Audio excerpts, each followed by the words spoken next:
अभी अभी बेनीपट्टी रहिका मुख्य पथ के कन्हैयावाहा पुल के निकट हादसा हुआ है। हादसे में एक व्यक्ति गंभीर रूप से जख्मी हो गया है, जिसकी पहचान अब तक नहीं हो पाई है।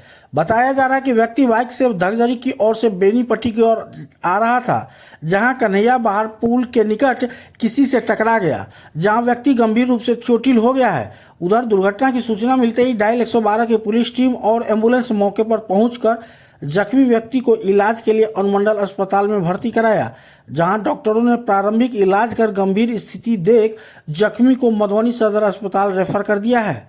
बताया जा रहा है कि जख्मी व्यक्ति के सिर में गंभीर चोट है, जिसके कारण व्यक्ति फिलहाल बेहोशी की स्थिति में था। उधर दुर्घटना की सूचना मिलने पर बेनीपट्टी थाना पुलिस भी मौके पर पहुंचकर युवक की स्थिति को देखा।